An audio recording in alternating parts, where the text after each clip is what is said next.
So the NNPC begins a new life as a limited liability company. You heard the group CEO Mele Kyari earlier in the program. And amid swirling controversy, the APC officially unveils its presidential candidate, a move that's been robustly defended here on Arise Prime Time by the APC's National Publicity Secretary Felix Morka. Well, we'll be considering all that and more with our two analysts who are with me for the rest of the program to offer their perspectives. From our studios in Lagos, I'm joined by the writer and political analyst Oscar Okwudili Ossai, and by the journalist, policy strategy and Arise News analyst Waziri Adio, who's here in Abuja and who was once the head of the Nigerian government agency NITEL that was auditing the oil sector. Thank you very much indeed, gentlemen, for joining us. And let me start with you, Waziri Adio. You've got a good ear to the ground, if you like, in the oil industry. You were head of NITEL, as I said, auditing the oil sector. What are your thoughts on the NNPC becoming a commercial entity?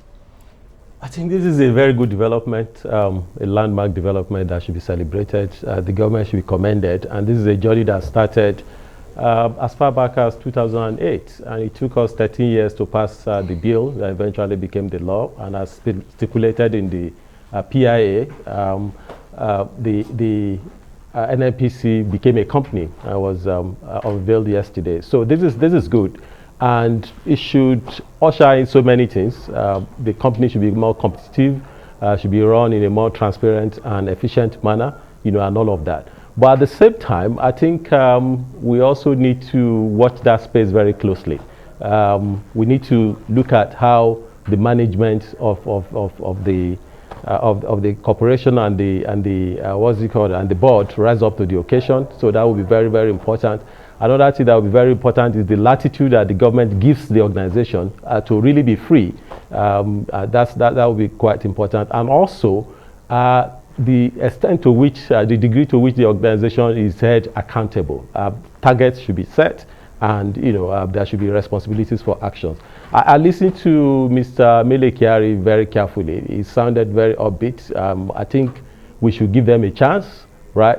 But at the same time, I think there's one issue that he spoke about that we need to also look at quite closely: the issue of culture. You have people who have worked as government officials for so long, and now you want them to operate like private sector people. He spoke glibly about it, that the switch will happen. I don't think it's automatic. So we need to watch it to see that what has changed is not just change of logo, not just change of name, but also change of culture that will make sure that this organization can compete with the best in the world and can also be a source of pride to Nigerians. Well, that's a very good point. So let me bring you in, Mr. Ossai in Lagos. Are you optimistic about the NNPC, or are you one of those who doesn't see any evidence that the NNPC will be well run as a company? Thank you very much, Mr. Nyagolo. I listened with a lot of concentration to the Chief Executive Officer and Mr. Waziri here, who has also made comments. I am not particularly very optimistic, and my reasons are not far-fetched. What's the difference between this and the former Nigerian Airways? What's the difference between this and the NITEL? These were government organizations who functioned, as it were, like a private organizations. I know when NITEL was funding federal government. What is the difference? What is the ownership structure of this new NNPC? Who are the owners? How is a commercial enterprise started in Nigeria, and how does it run? All right, government by an executive fiat as it stands has changed NNPC from a public sector, a public organization to a private sector driven initiative. What are the parameters set by which we can assess what they are doing? What is the profit and loss account of NNPC since 1950? What are they coming in with? There is a lot we need to hear. Information is scanty. What is the position of the National Assembly on what has been done? What you say it is our organization. How? What makes me an owner in the structure? There's too many questions unanswered. So we're not comfortable. I am not comfortable, and the people that think like me are not comfortable. Well, I have to say that you make some very good points there, and Mele Kyari did admit that this was going to be a process, an evolving process. So I'm sure as time goes by, hopefully some of those questions, very legitimate questions, will be answered. But let me come to you, Waziri Adio, because you raised a very important point when you and I talked earlier about the fact that the NNPC will no longer be remitting surpluses to the government monthly, but will now be paying dividends. Do you think the different tiers of government that used to depend on monies from the old NNPC are prepared for this? Is it likely to affect their cash flow briefly? Yeah, potentially. I think many people do not know, especially the different tiers of government do not know exactly how this will play out. Presently, or before now, NNPC was paying monthly surpluses to the federation account. Now, it will have to pay dividends, and you pay dividends when you make profit. You know, so the first thing, there's an assumption that the organization will make profit. Mr. Mele Kyari is very optimistic about that. But dividends are paid after you have operated.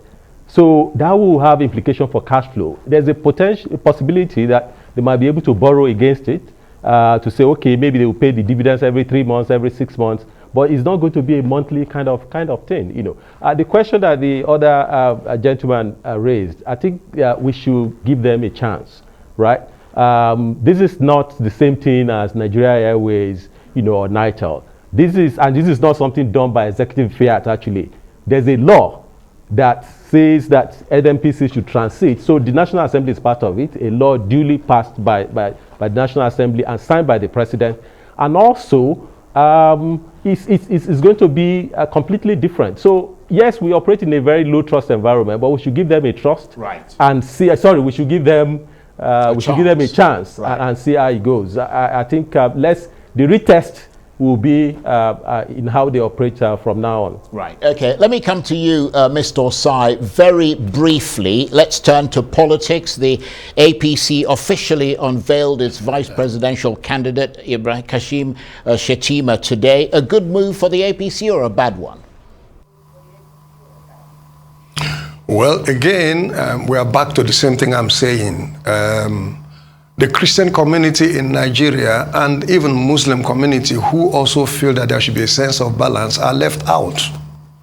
So how can that be a good decision? We are talking about participation. I was just reading through voter registration in the last, recently. I heard that almost 11 million people have just registered to vote. These 11 million people mostly are coming from, well, the statistics is not clear as usual, but how are you going to take into cognizance the feelings of many of us who feel disenfranchised by this type of thing? The President of the Federal Republic of Nigeria is a Muslim. He is about to leave office. Our Bola Ahmed Tinubu, the Jagaban, is running for president under the APC. You want to make a Muslim your vice president. Now, how are we going to reflect the feelings of the Christian community? And a lot of Muslims who feel that, listen, even if it's a Christian community, we should say the same thing. So there is a need for a certain balance so that we can take cognizance of the feelings of the people. We have not seen that reflected, and it is something we are very strong about.